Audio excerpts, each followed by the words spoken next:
Police के उत्पीड़न से परेशान होकर मुरादाबाद के इलेक्ट्रॉनिक ऑटो चालकों ने अंबेडकर पार्क में पहुंचकर विरोध जताया है। उन्होंने कहा है कि पुलिस लगातार उनका उत्पीड़न कर ऑटो का चालान कर रही है। इस बात को लेकर आज वे अंबेडकर पार्क में पहुंचे हैं और एक मीटिंग कर उन्होंने कहा है कि वे बुधवार को मुरादाबाद कमिश्नर साहब के यहां पहुंचेंगे और एक ज्ञापन भी सौंपेंगे। वहीं इस मामले को लेकर भारतीय कश्यप सेना समाज से जुड़े राष्ट्रीय अध्यक्ष आज इस मामले को लेकर उन्होंने ऑटो चालकों से बात की है। उन्होंने कहा है कि समस्या का समाधान जल्द ही कराया जाएगा। अपने सहयोगी अजहर अली के साथ मैं मनोज कश्यप, आहना संदेश, मुरादाबाद।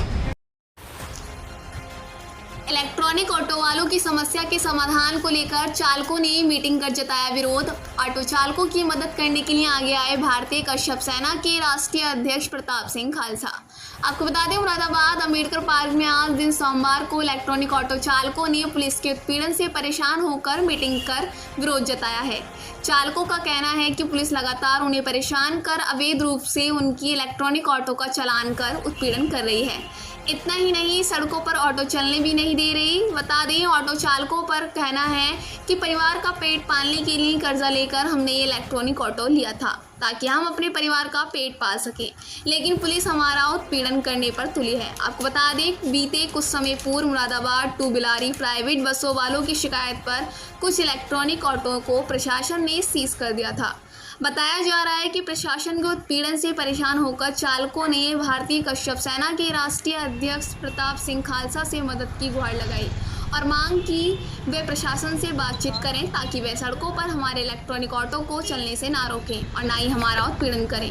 बता दें कि मामले का राष्ट्रीय अध्यक्ष ने पहुंचकर संज्ञान लिया और कहा कि वे दिनांक 24 सितंबर 2025 को ऑटो चालकों की मदद के लिए कमिश्नर साहब को एक ज्ञापन देंगे। आगे जानकारी देते हुए राष्ट्रीय अध्यक्ष प्रताप सिंह खालसा ने पत्रकारों को बताया। देखिए, मेरा नाम प्रताप सिंह खालसा, भारतीय कश्यप सेना संस्थापक एवं राष्ट्रीय अध्यक्ष हूँ और आज मैं ज़िला मुरादाबाद में पहुँचा हूँ। यहाँ पर देखिए हमारे कितने भाई हैं यहाँ पर खड़े हैं, आप देख रहे हैं। इन लोगों ने कर्जा लेकर अपना परिवार को पालने के लिए ऑटो निकलवाए और ऑटो निकलवाए रोड पर जैसे इन लोगों ने चलाने शुरू किए तो यहाँ प्राइवेट बसें चलती हैं। प्राइवेट बस वालों ने कमिश्नर साहब को मिलकर इनके ऑटो बंद करा दिए। देखिए, सरकार के अंदर बेरोज़गारी वैसे ही है और जब ये लोग अपना ऑटो नहीं चलाएंगे तो किस्त कहाँ से भरेंगे और दूसरा अपना परिवार कैसे पालेंगे। छोटे छोटे नन्हे बच्चे हैं, वो भूखे मर जाएंगे।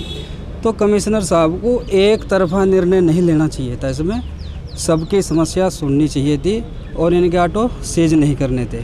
ये कहाँ का तुक है कि किसी का 16,000 का चालान, किसी का 5 का, किसी का 10 का, ये तो कोई तुक नहीं है आरटीओ का। देखिए, मैं आज पहुँचा हूँ यहाँ पर और मेरा नाम प्रताप सिंह खालसा है। मेरे गुरु ने भी इस समाज की, इस देश की, इस धर्म की रक्षा की है और मैं अपने गुरु के आदर्शों पर चलता हूँ। यदि मुरादाबाद पुलिस प्रशासन यहाँ के ऑटो वालों को परेशान करेगा तो मैं इनके साथ में खड़ा हूँ। और परसों क्या तारीख है? 24 तारीख। परसों 24 सितंबर 2025 को ज्ञापन देंगे हम लोग कमिश्नर साहब को। यदि इनके ऑटो इन लोगों ने छोड़ दिए तो ठीक है, चलने दिए तो ठीक है, नहीं तो महाआंदोलन होगा। हम गरीबों के साथ हैं और भारतीय कश्यप सेना रोडों पर उतरेगी क्योंकि हम सहन नहीं करेंगे। एक तो लोगों में बंदा भुखमरी है, लोगों में मतलब गरीबी से जूझ रहे हैं लोग।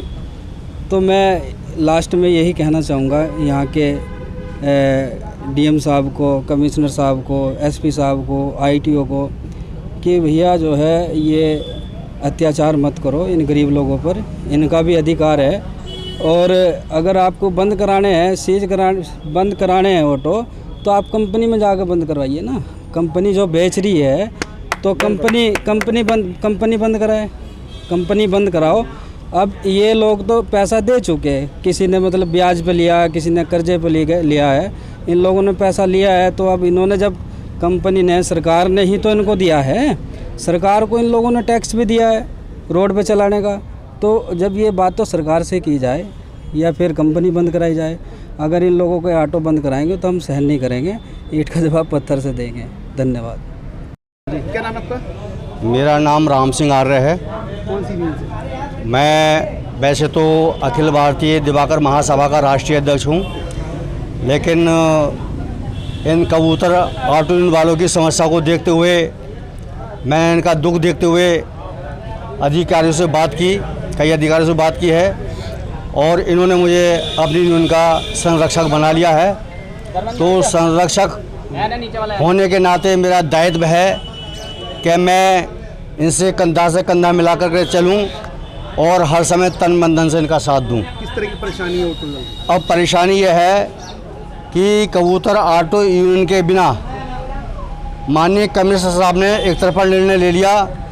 प्राइवेट बस यूनियन के कहने से उन्होंने एक तरफा निर्णय ये लिया कि जो कबूतर ऑटो हैं उनको मेन रोड पे नहीं चलने दिया जाएगा। ऐसा निर्णय उनका गलत है। उससे ऑटो यूनियन वालों में काफ़ी रोष व्याप्त है। इन्होंने कर्जा दे करके या जैसे तैसे ऋण लेकर के इन्होंने अपने कबूतर ऑटो ख़रीदे हैं। उसकी इनको हर महीने किस्त भी चुकता करनी है। जब ये ऑटो नहीं चलेंगे तो ये किस्त कहाँ से जमा करेंगे? जब किस्त जमा नहीं करेंगे तो इनका जो चिंतन है, इनकी जो खाने पीने की समस्या है, इनके परिवार के जो पालन पोषण की समस्या है वो कैसे दूर होगी? जब ये परेशान रहेंगे तो आत्महत्याएं करने को मजबूर होंगे। तो इन्होंने फैसला लिया है कि हम माननीय कमिश्नर साहब को ज्ञापन देकर वो आदेश वापस कराएं।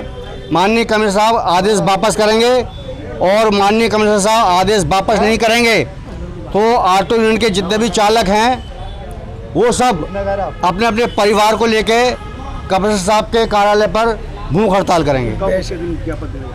ज्ञापन देने का तो आज का ही प्रोग्राम था। आज लेट हो गए, 2 बजे सब लोग इकट्ठे हो पाए हैं, तब तक कमिश्नर साहब अपने ऑफिस जा चुके हैं। अब परसों बुध के दिन, आज के तारीख है 22, कल 23, परसों 24 तारीख को माननीय कमिश्नर साहब को ज्ञापन दिया जाएगा। ऑटो वाले जुड़े हैं? कम से कम मैं समझ रहा हूँ 200 ऑटो वाले जुड़े हैं और 200 ऑटो वालों के परिवार वाले। अब आइडिया लगा लिया, हर परिवार में 10-12 लोग होते हैं। उस हिसाब से मैं समझ रहा हूँ कि 20-25 हज़ार परिवार भूख प्यास से वो तड़प रहे हैं, क्योंकि कई दिन से इनके ऑटो बंद हैं। कम से कम कितने दिन हो गए? 8 दिन हो गए हैं, 6-7 दिन हो गए इनके ऑटो बंद हुए। ये ऑटो बंद हुए 6-7 दिन हो गए हैं। तो इनके सामने आर्थिक समस्या चरमरा गई है, परिवार इनका परेशान है, जिससे ये लोग इन्होंने भूख हड़ताल करने का निर्णय लिया है। भूख हड़ताल जब भी करेंगे माननीय कमिश्नर साहब हमारे मांग नहीं मानेंगे तब। चालान की बात करें, कितना चालान आता है? चालान भी कई गाड़ियों को दिया है, किसी 5,000, किसी 8,000। अब ये कहाँ से देंगे ये चालान? इन्हें खाने तक को रोटी नहीं है, चालान कहाँ से भरेगा आदमी? ये सबसे बड़ी समस्या है। तो हमने चालान वापस करने की भी मांग की है। आरटीओ साहब से भी मिले थे, परसों आरटीओ साहब से मिले थे। उन्होंने कहा कि मैं सारे जितने भी चालान किए गए हैं मैं सारे छोड़ दूंगा। आरटीओ साहब ने मतलब ऐसा हमको आश्वासन दिया है और वो काम उनके अंडर का है और कमिश्नर साहब का काम है कि ऑटो चलवाने का, क्योंकि उनके आदेश पर ही ऑटो बंद हुए।